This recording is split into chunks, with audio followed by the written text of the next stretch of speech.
قل يا عبادي الذين أسرفوا على أنفسهم لا تقنطوا من رحمة الله. Ustaz, kapan waktu berbuka yang sebenarnya? Pas bunyi sirine atau pas adzan, Ustaz?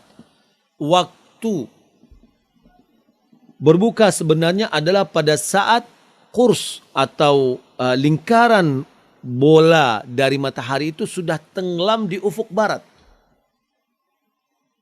Ya, sudah tenggelam di ufuk barat. Kalau seandainya kita di pantai atau di arah yang mana kita bisa melihat ufuk barat. Tapi kalau kita sekarang ini hanya menunggu aba-aba, maka sebenarnya masuk waktu. Masuk waktu itu ditandai dengan adzan. Boleh jadi. Atau yang sebenarnya bunyi sirine nggak bisa dijadikan sebagai masuknya waktu. Kenapa? Karena sirine ini adalah bunyi-bunyian yang dihasilkan oleh tiupan hukum asalnya. Karena kita lihat sirine, kan ada kipas yang kencang.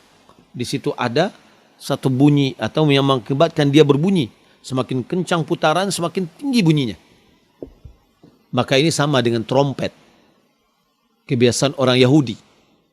Yang trompet adalah keluarkan bunyi-bunyian disebabkan oleh tiupan.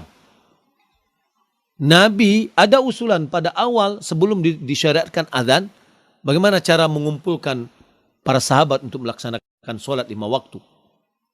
Ada mengusulkan untuk qarn, yakni tanduk yang untuk trompet itu.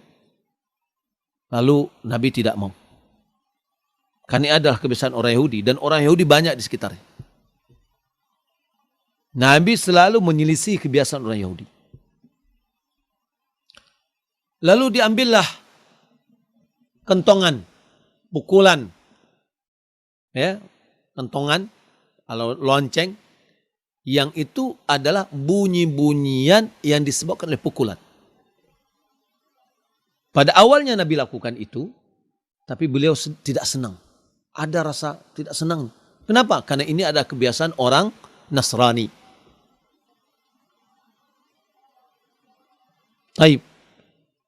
Ketika Abdullah bin Zaid, dia bermimpi malam hari, kemudian paginya disampaikan kepada Nabi akan mimpinya, lalu Nabi mengatakan kepada Abdullah bin Zaid, ajarkan kepada Bilal azan tersebut. Lalu disyariatkanlah azan. Setelah disyariatkan azan, apakah Nabi tetap memakai pentongan tadi? Ya. Ketukan atau pukulan mengeluarkan suara? Tidak. Nabi tinggalkan.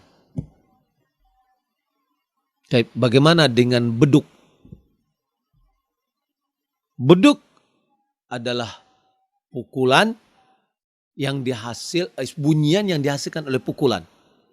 Baik kentongan, baik beduk, ya, atau lonceng, itu adalah bunyian yang dihasilkan oleh pukulan. Nabi tinggalkan. Ya, maka ini menunjukkan bahwa tidak disyariatkan dan tidak boleh kita pakai sebagai tanda untuk masuknya waktu. Mungkin ada yang mengatakan, mungkin suara jauh lebih jauh daripada suara azan. Kenapa tidak Nabi lakukan itu? Bukankah teknologi beduk zaman Nabi sudah ada? Ya, berbeda dengan apa? Berbeda dengan mic. Ya, mic itu hanya menghantar.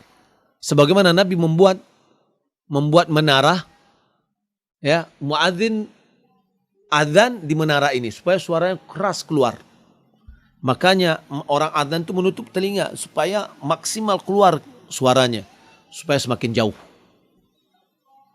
Maka mic tidak termasuk bid'ah sebagaimana yang dianggap oleh orang. Karena pertama, teknologinya belum ada pada zaman Nabi. Yang kedua, dia tidak menggantikan apa yang disyariatkan. Ya, dia tidak menggantikan azan. Mik itu hanya untuk penghantar bagaimana suara semakin jauh. Maka fungsinya hampir sama dengan mihrab tadi. Bukan, ma'adzan, menara. Makanya waktu qamat, Bilal turun ke bawah dan qamatnya dalam masjid. Karena qamat adalah pemberitahuan bagi orang yang sudah hadir.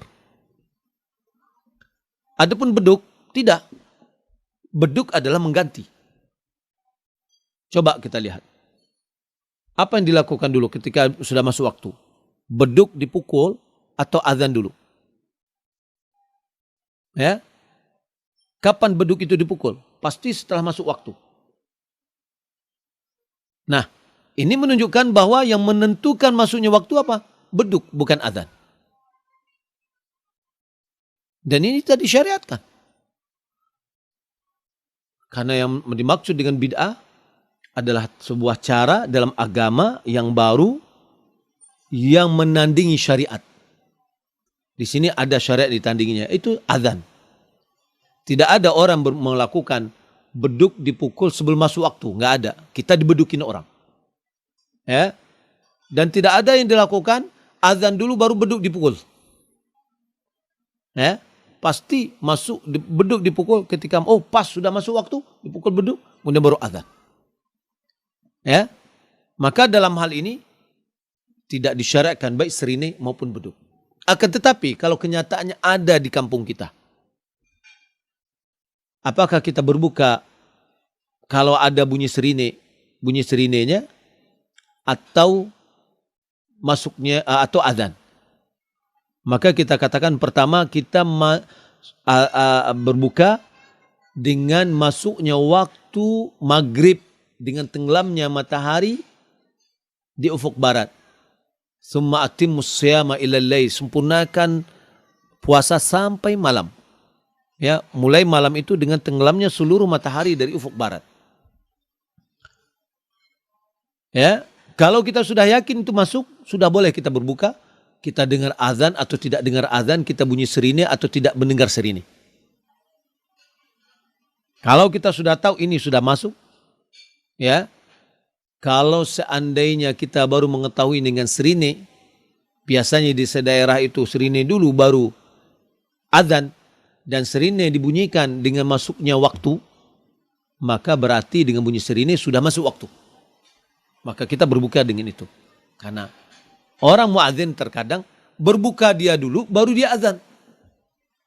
Ya, yang seharusnya dia azan dulu baru dia berbuka untuk khusus muadzin. Sehingga dia azan tepat pada waktu masuknya waktu. Wallahu ta'ala alam.